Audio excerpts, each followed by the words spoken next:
Hey everyone, and welcome. If you're managing projects or leading a team, you've probably felt that pain of trying to get everyone on the same page, right?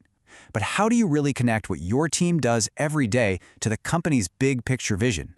Well, today we're going to break that down. Let's get right into it. First, we're going to look at what it feels like when strategy goes wrong. Then, we'll figure out the root cause, what I call the broken strategic link. After that, we'll talk about the cure, seeing HR as the blueprint for success. We'll also clarify your role in all this, get into the nitty-gritty of building a great team, and wrap it all up with a really cool concept called the Success Flywheel. All right, first up, strategy gone wrong. Let's talk about the symptoms, what it really looks and feels like when your project is just floating out there with no North Star to guide it. I mean, seriously, one week the big push is to get the foundation poured ahead of schedule. The very next week, the client is suddenly questioning the entire floor plan. Sound familiar? Yeah, that kind of constant whiplash is a huge red flag that something much bigger is off. And this slide just nails the problem. Without a clear guiding strategy, you get chaos. Every department is doing its own thing. The design team, the folks in procurement, the crew on the ground, they're all in their own little bubbles. But with a solid strategy, suddenly everyone is pulling in the same direction, aiming for that same star. So the first symptom, your KPIs, your key performance indicators, feel completely random. One month you're being measured on one thing, and the next month it's something totally different. They aren't connected to any real long-term goal. They're just knee-jerk reactions to whatever crisis is happening this week. And that leads right into symptom number 2. You are constantly fighting fires. Instead of planning the next big phase of the project, you're stuck dealing with a subcontractor issue or a surprise material shortage. You feel incredibly busy, sure, but you're not actually moving forward on what really matters. And finally, all this creates departmental chaos. There's a perfect quote for this. Everyone is busy, but the company isn't moving forward. You've got the finance team trying to slash the budget while your project team is scrambling to hit an insane deadline, and neither team has any idea what the other is prioritizing. It's madness. So, what is the root cause of all this chaos?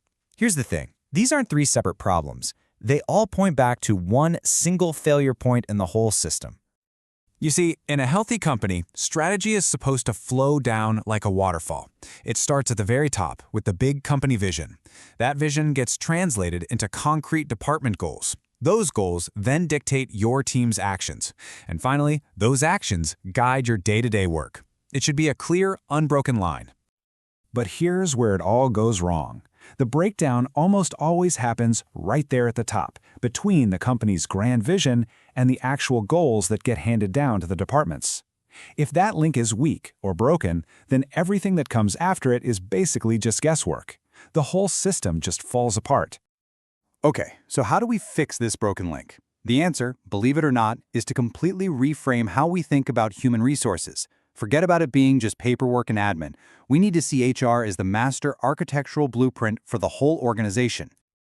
This brings us to Strategic Human Resource Management, or SHRM. Now, that sounds super formal, but all it really means is making sure that every single thing related to people, who you hire, how you train them, how you promote them, is all done with one purpose: to help the company achieve its strategy and win. And listen, the order here is absolutely critical. It has to flow from the top down. First, you need the company's master plan, the big picture. Then, and only then, can you figure out your people plan, your HR strategy. And from there, everything else, hiring, training, reviews, it all just clicks into place. It's simple, right? You can't hire a world-class electrician if you don't even know you're building a skyscraper. Let's quickly run through these. Workforce planning is just you looking ahead, predicting you'll need 3 more electricians in 6 months for phase 2. Recruitment is the actual process of finding and hiring them. Training and development is how you improve the skills of your current team, maybe getting them certified on new safety standards. Compensation and benefits is about making sure your pay is competitive enough to attract and keep great people. Employee relations helps manage conflicts. Performance management gives you the systems to track those KPIs and give feedback. And finally, organizational culture is all about building a work environment where people feel motivated and respected. Every single tool in this kit is vital.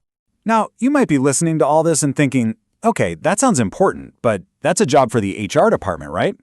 Well, that's a super common mistake. Let's talk about your role, because this is absolutely a partnership. Here's the key distinction you have to get. There's the HR function, and there's the HR department. The function, that's the actual day-to-day work of managing people, like coaching and giving feedback. That's a core part of every single manager's job. That's on you. The HR department, they're the specialists who build the systems and tools to help you do that job well. As a line manager or a project manager, you are the site supervisor. You're on the ground. You know the exact technical skills your team needs. You define the job, you evaluate how they're doing, and you're the one who knows when somebody needs training on, let's say, a new type of building software. The HR department, they're the general contractor. They manage the overall process. They handle the recruitment channels, the compliance, the big picture training programs. They provide the structure for your expertise to shine. So please remember this. It's not one or the other. It is a powerful partnership. You bring that on-the-ground technical knowledge, and HR brings the systems and the process. When those two things come together, that's when you get a dream team. Okay, so we're partnering with HR, we're building the team, but what kind of team do you actually need? Let's dive into the science of building and, just as importantly, keeping a high-performing crew. A winning team really needs two different types of people. First, you need talent. These are the people who are amazing at execution. Your site managers who keep projects on time and under budget. They're the engine. Then you have genius. These are the rare folks who invent a game-changing construction technique or solve an impossible design puzzle. You need a lot of talent, but only a few geniuses to really drive innovation. This is the formula. A person's actual efficiency, the real-world output, is their raw talent times their emotion times their opportunity. And notice I said times, not plus. That's a huge deal, and here's why. Let's break it down. Talent is just what they know, their skills. Emotion is their motivation, their morale. Are they fired up and engaged? Are they totally burned out? And opportunity is their environment.